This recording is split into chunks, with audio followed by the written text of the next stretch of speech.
Estudos em Romanos, capítulo 12. As evidências da fé. Não devemos esquecer que o único objetivo que devemos ter neste estudo da Bíblia é que possamos ser atraídos para mais perto de Deus e que possamos aprender que a palavra de Deus significa exatamente o que ela diz. E o que ela diz é a voz de Deus falando conosco individualmente. Tome a palavra e se firme sobre ela. Há um pensamento que foi mencionado no estudo passado que desejo imprimir em suas mentes. Nossa união com Cristo e com sua justiça pode ser e deve ser tão próxima e completa quanto nossa união foi com o pecado. A figura do casamento mostra que é assim. Fomos mantidos em união com o pecado, casados com o velho homem, com o corpo do pecado. Essa foi uma união pecaminosa, consequentemente o corpo do pecado era um corpo de morte para nós, porque não podíamos ser separados daquele corpo, exceto pela morte. Esse corpo e nós mesmos estávamos envolvidos, éramos casados. Portanto, éramos um, e o corpo do pecado foi a influência controladora naquela união, dominando tudo. Agora Cristo vem a nós e quando nos rendemos a Ele, Ele solta os laços que nos prendiam ao corpo do pecado. Então, entramos numa relação íntima com nosso Senhor Jesus Cristo, igual a que mantínhamos anteriormente com o corpo do pecado. Tornamo-nos unidos a Cristo, casados com Ele, e então somos um. E como no outro caso, em que o corpo do pecado era a influência controladora, também neste segundo casamento, Cristo é a influência controladora.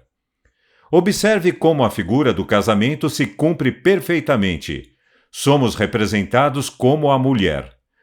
O marido é o chefe da família, e assim Cristo é a nossa cabeça e nós nos submetemos a Ele. Somos um com Ele. Que pensamento precioso! Que somos uma só carne com Cristo. Nisto vemos o mistério da encarnação reaparecendo. Se podemos crer que Cristo estava na carne, Deus encarnado em Cristo, podemos crer nisto. Cristo habitando em nós e operando por nosso intermédio, por meio de nossa carne, assim como quando Ele tomou a carne sobre si mesmo e a controlou. É um mistério que não podemos compreender, mas nós reconhecemos isso, e isso nos dá liberdade. Abre aspas. Meu pecado foi pregado em sua cruz. Fecha aspas. Esse verso diz que nosso velho homem foi crucificado com ele. Isso é verdade.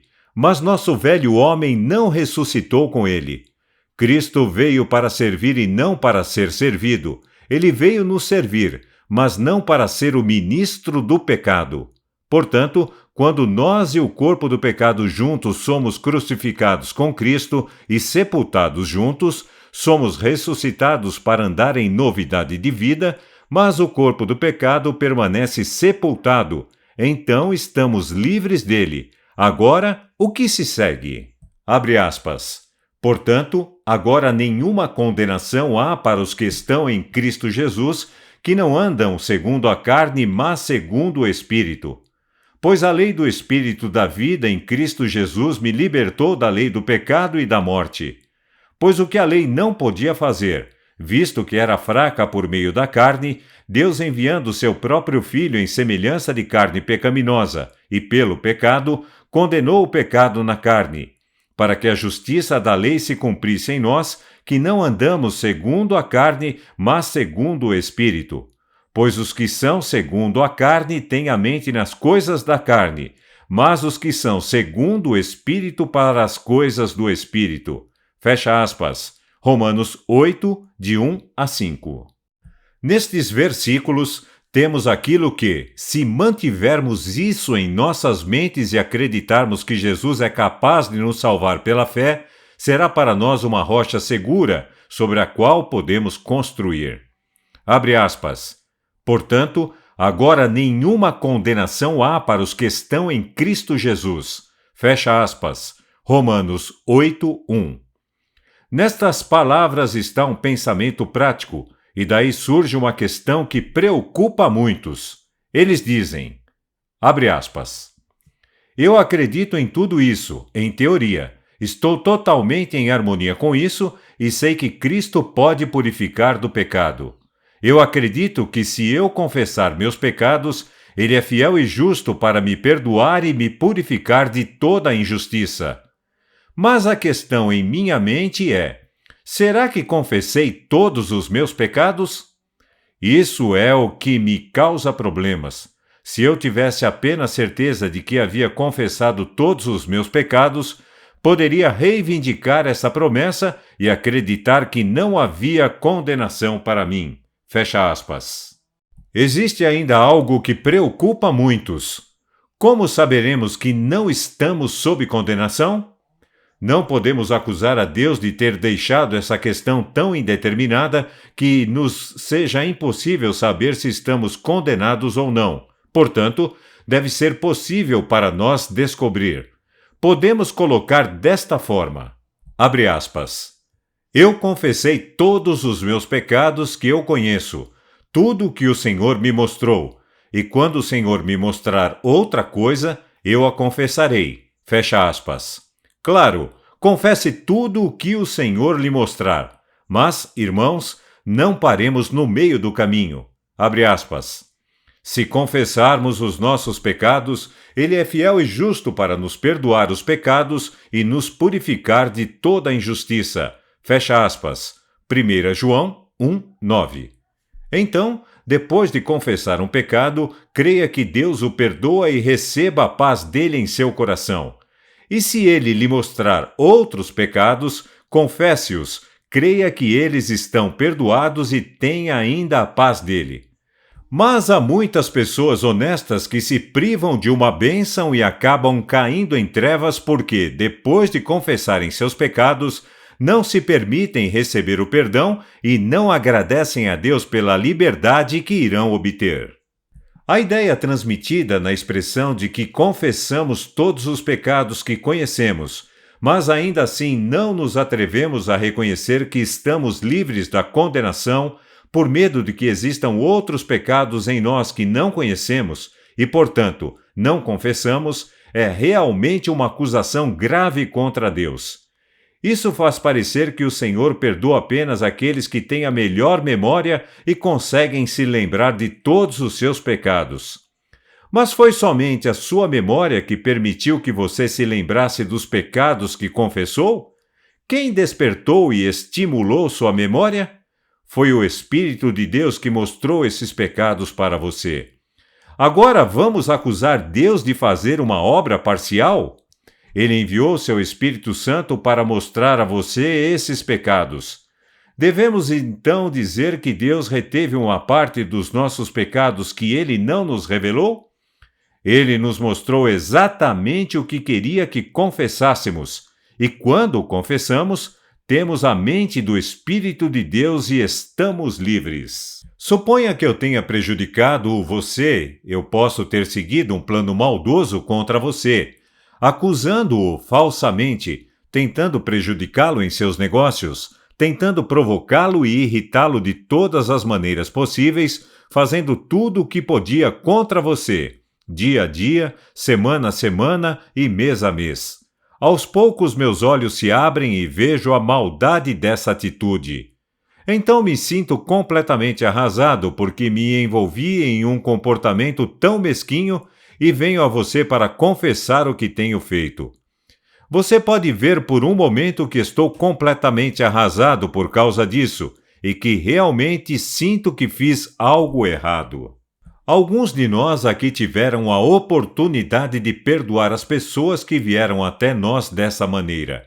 Acaso tem sido nosso costume, quando eles vêm dessa maneira contrita, ficar friamente quieto e deixá-los contar toda a história do começo ao fim, e revirar suas mentes para tentar lembrar de tudo o que fizeram em detalhes para que possam confessar? Então, quando eles acham que contaram tudo e pedem seu perdão, você ainda fica quieto e lembra que há outra coisinha que eles esqueceram de mencionar e pedem que confessem isso também? Então, quando eles contarem tudo o que podem lembrar e tudo o que você pode lembrá-los, você diz: bem, Acho que você confessou tudo. Então, vou perdoá-lo. Não há uma pessoa neste lugar que faria isso. Quando resolvi essa questão para mim mesmo, pensei, não tenho o direito de me considerar melhor do que Deus.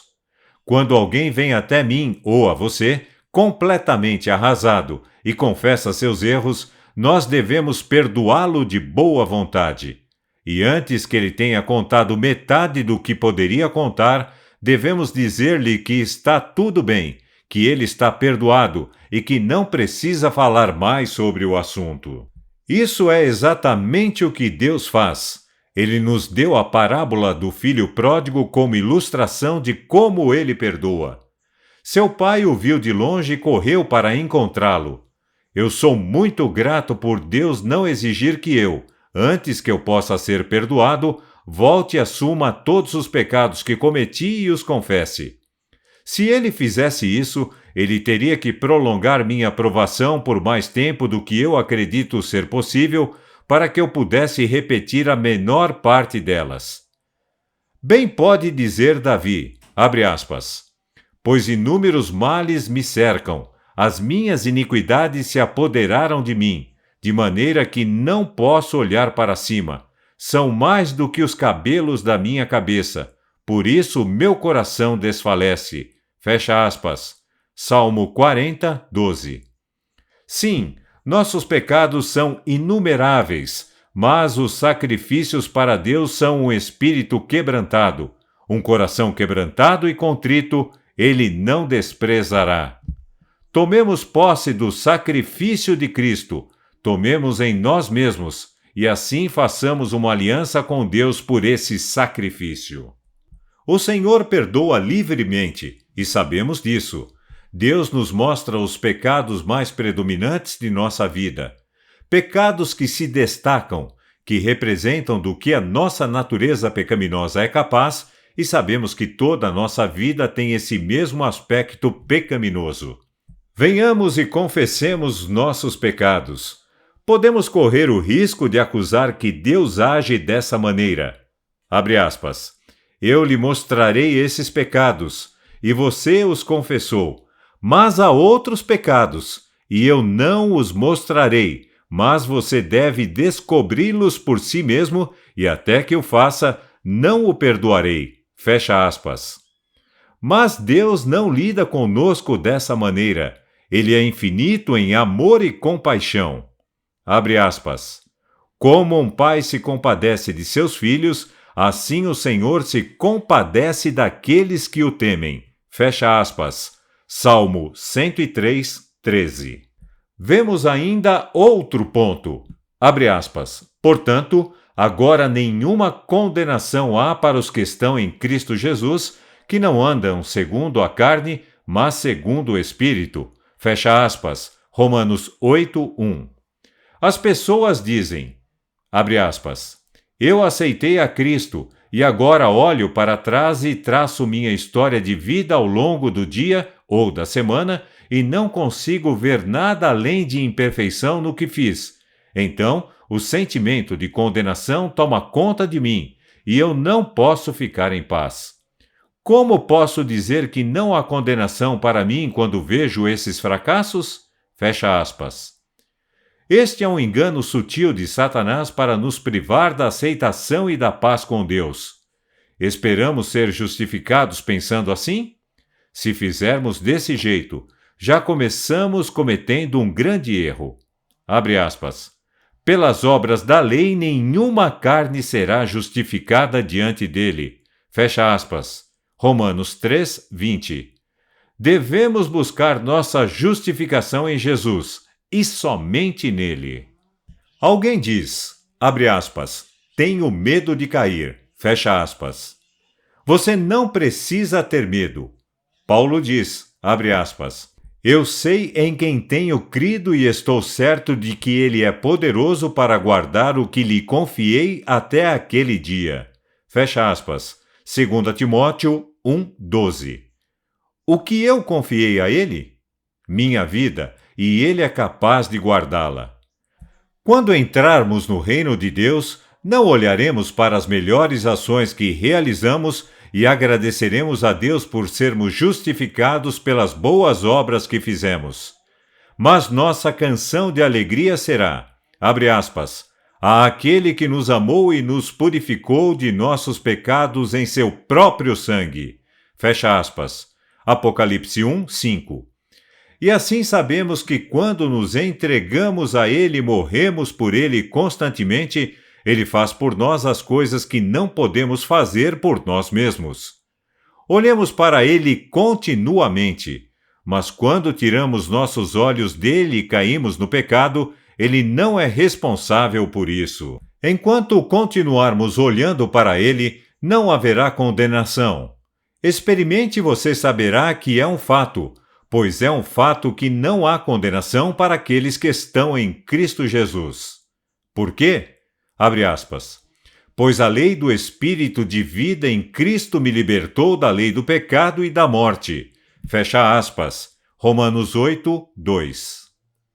Em nossos pecados, a lei é morte para nós, e não é apenas morte para o homem que não faz profissão de justiça, mas é morte para o homem que reconhece as reivindicações da lei, que é boa. Contudo, ainda diz, mas não consigo realizar o bem. Todos admitem que um cristão deve fazer o que é bom, pelo menos em parte do tempo. Mas esta experiência em Romanos 7:21, abre aspas, quando eu quero fazer o bem, o mal está comigo, fecha aspas, mostra que o homem que tem essa vivência não faz o bem de forma alguma. No entanto, ele quer fazer o bem. Esta é a obediência na velhice da letra. O homem está cumprindo a lei, mas é um escravo. Não há liberdade desse jeito, é escravidão. Mas agora, tendo tentado com todas as suas forças fazer o bem que queria fazer, e tendo falhado, ele descobre que em Cristo está a perfeição da lei. Nele está a vida. Portanto, a lei tal como é na pessoa de Cristo é a lei do Espírito de vida. Assim ele toma a vida de Cristo e obtém a perfeição da lei como é em Cristo, e o serve em espírito, e não na velhice da letra. Assim, ele é libertado do serviço escravo da lei para a liberdade nela. Há uma quantidade maravilhosa de rica verdade nisso. Abre aspas. A lei do Espírito de vida em Cristo Jesus me libertou da lei do pecado e da morte. Fecha aspas. Romanos 8:2. Romanos 8:3. Abre aspas. Pois o que a lei não podia fazer, visto que era fraca pela carne. Fecha aspas. Existe algum desânimo nisso? Isso lança descrédito sobre a lei? Nem um pouco. O que a lei não poderia fazer? Não poderia me justificar porque eu era fraco. Não havia nada de bom em nossa matéria para ser trabalhado. Não foi culpa da lei, foi culpa da nossa matéria. A carne era fraca e a lei não podia justificá-la.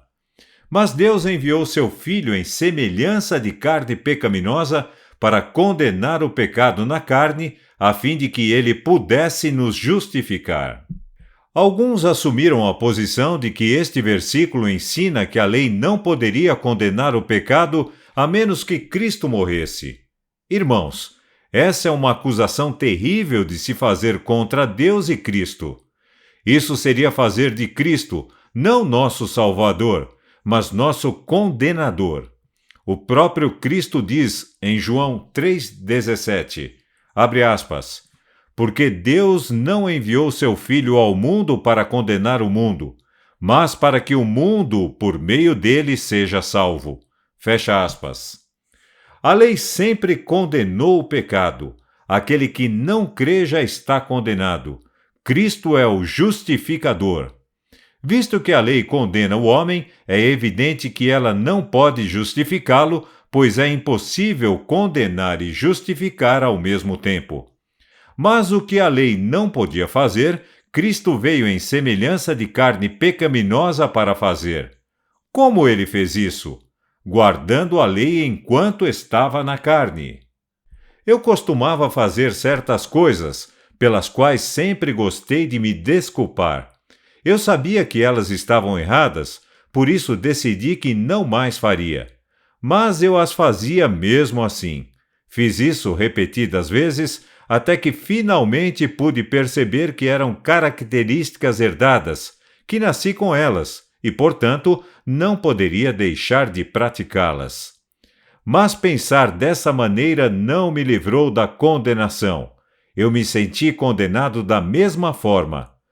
Pois Cristo não deixou desculpa para o pecado. Ele condenou o pecado na carne.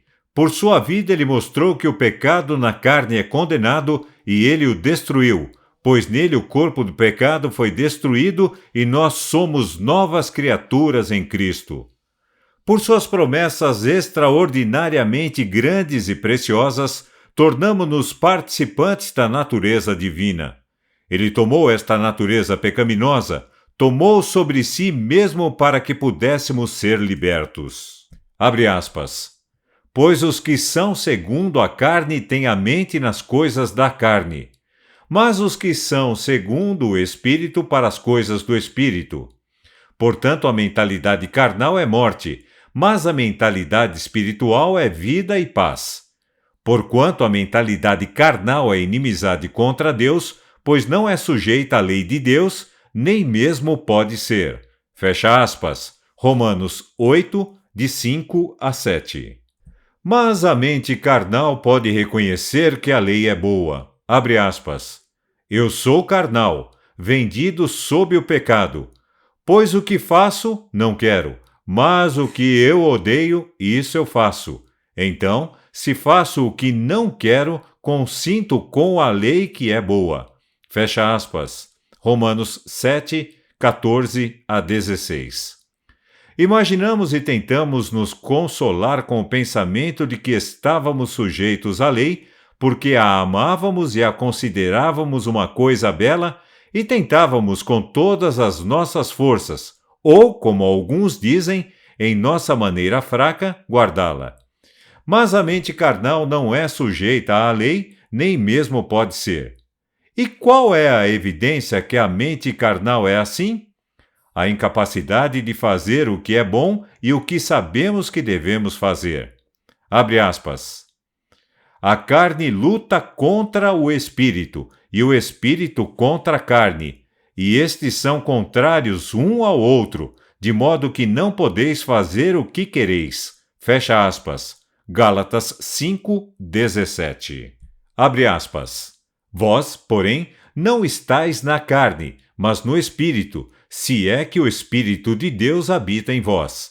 Agora, se alguém não tem o Espírito de Cristo, esse tal não é dele. E se Cristo está em vós, o corpo está morto por causa do pecado, mas o Espírito vive por causa da justiça.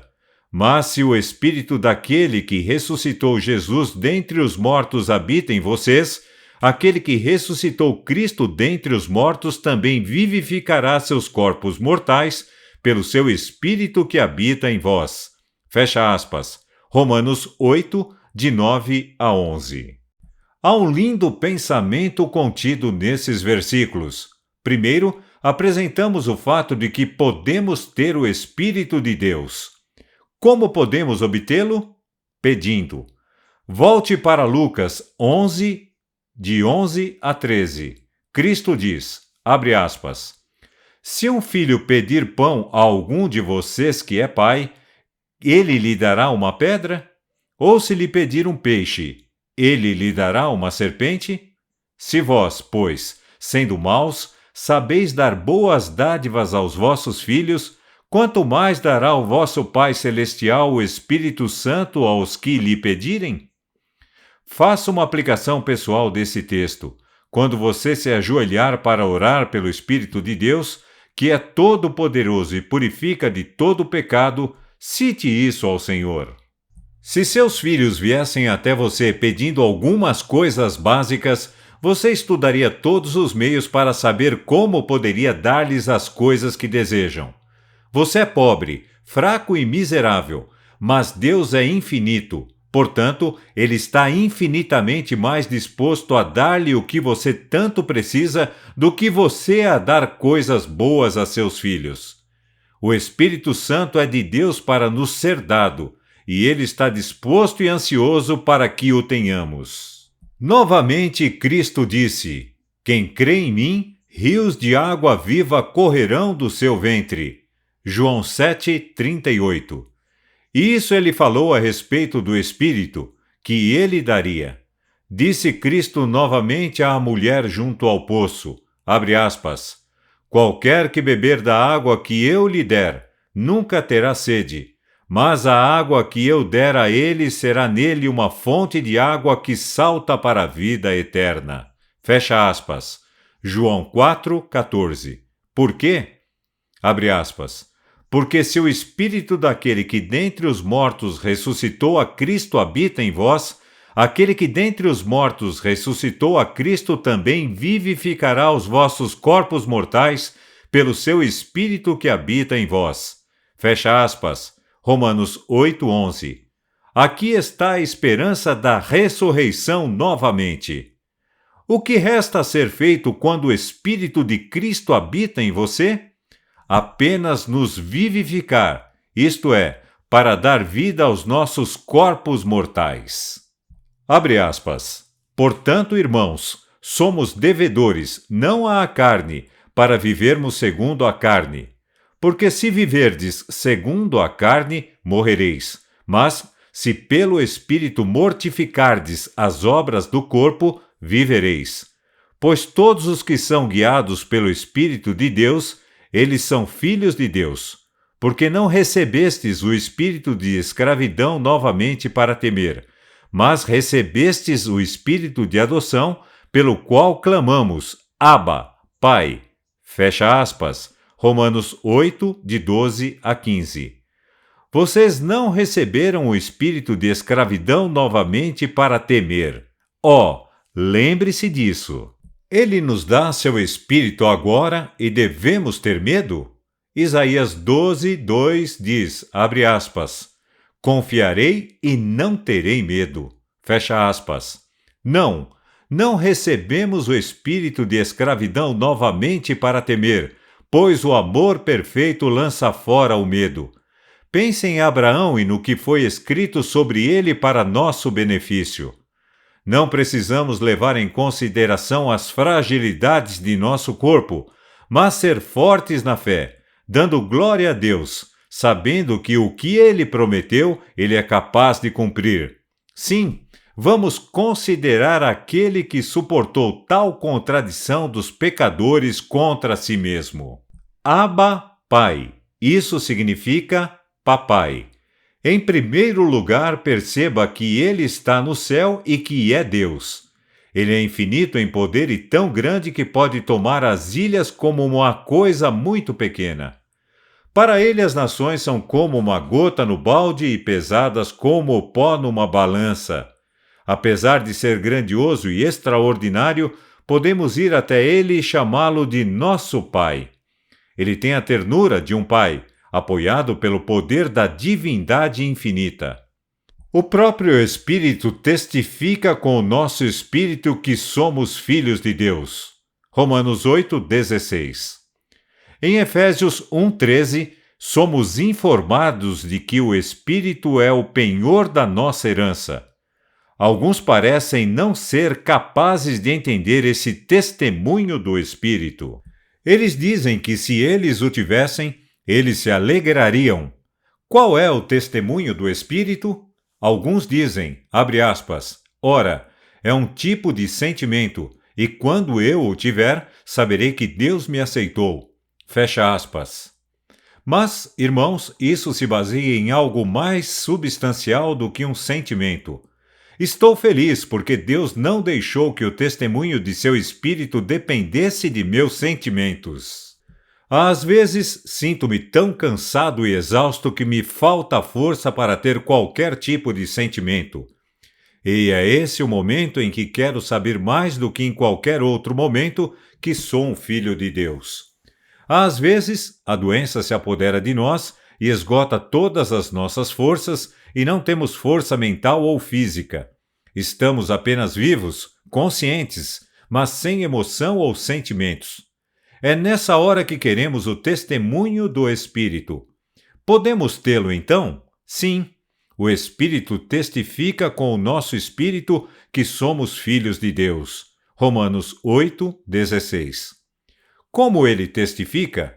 Abre aspas. Se recebermos o testemunho dos homens, o testemunho de Deus é maior, porque este é o testemunho de Deus, que de seu Filho testificou.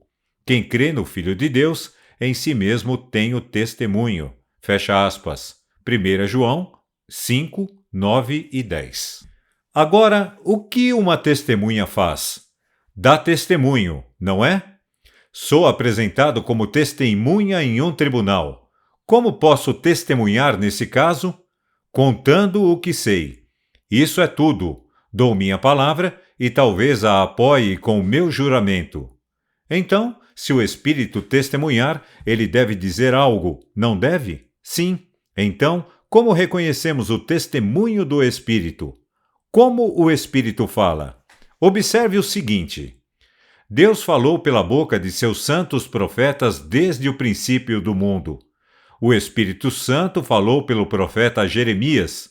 Davi, o doce salmista, disse, abre aspas, o Espírito do Senhor falou por mim e a sua palavra estava na minha língua. Fecha aspas. 2 Samuel 23:2. Ele falou pelo apóstolo Paulo. De quem é essa palavra? É a palavra de Deus. Quem fala nesta palavra? O Espírito de Deus. Então, qual é o testemunho do Espírito? É a palavra de Deus. Bem, mas como será este testemunho em mim? Lembre-se das palavras de Paulo em Romanos 10, de 6 a 8. Abre aspas. Não digas em teu coração, quem subirá ao céu?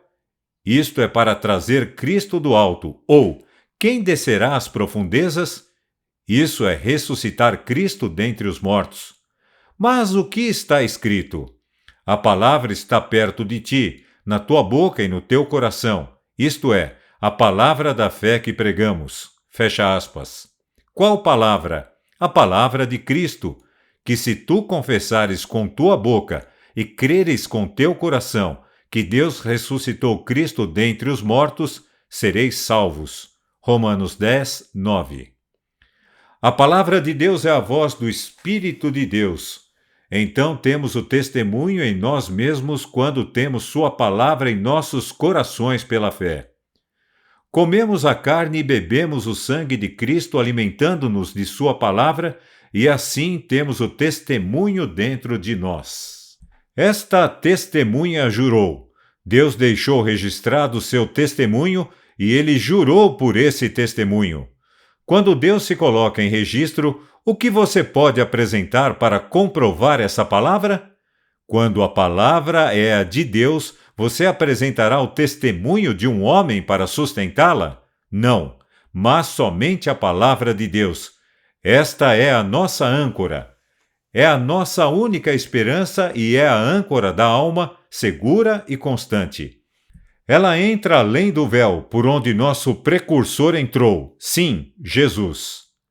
Nossa vida cristã, desde o início, deve ser baseada na palavra de Deus. É por isso que quero que você aceite a palavra de Deus e acredite nela. Quando você for para sua casa, para seu quarto, reconheça a voz de Deus falando com você, pois o seu espírito testifica com o nosso espírito que somos filhos de Deus. Agradeço a Deus pelo testemunho de sua palavra. Abre aspas. E se filhos, então herdeiros, herdeiros de Deus e co-herdeiros de Cristo. Fecha aspas. Romanos 8:17. Irmãos, significa muito ser filho de Deus. Abre aspas. Vede quão grande amor nos tem concedido o Pai, que fôssemos chamados filhos de Deus. Fecha aspas. 1 João 3:1. Ressalto isto. Devemos ser chamados de filhos de Deus. É maravilhoso demais para a mente humana compreender isso totalmente. Pobres criaturas indignas, miseráveis, dignas de nada, mas Deus teve um amor tão infinito por nós que nos fez dignos de ser seus filhos, e ele nos dá tudo o que dá a Cristo. Em João 17:3, o Salvador ora ao Pai, abre aspas, para que o mundo saiba que tu me enviaste e os amaste, como me amaste, fecha aspas. Irmãos, o Pai nos ama, tanto quanto ama seu Filho unigênito. Como nós sabemos? A certeza disso é dada não apenas neste texto, mas no fato de que ele deixou seu Filho unigênito morrer para nos salvar da morte.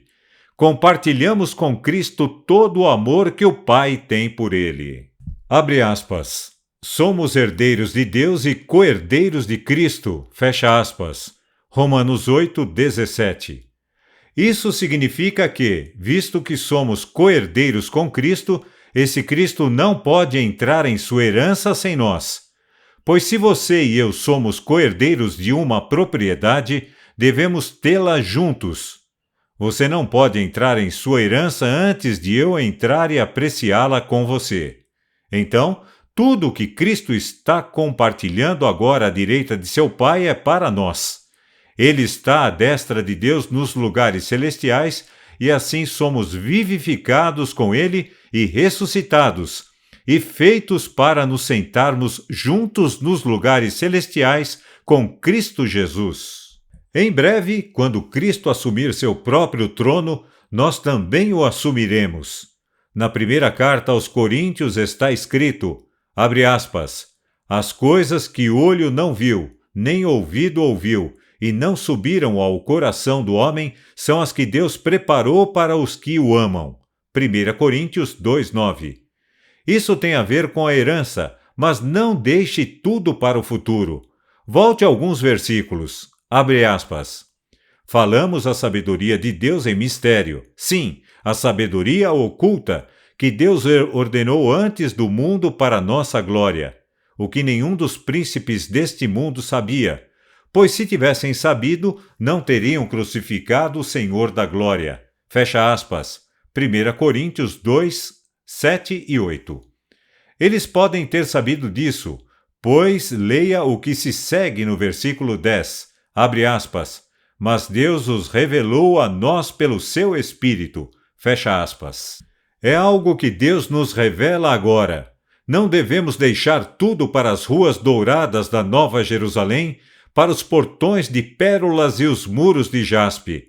E a única razão pela qual não vimos essas coisas no passado é porque o homem natural não pode vê-las. É um pensamento precioso, e quero que você o compreenda, que tudo o que Cristo tem, nós temos agora.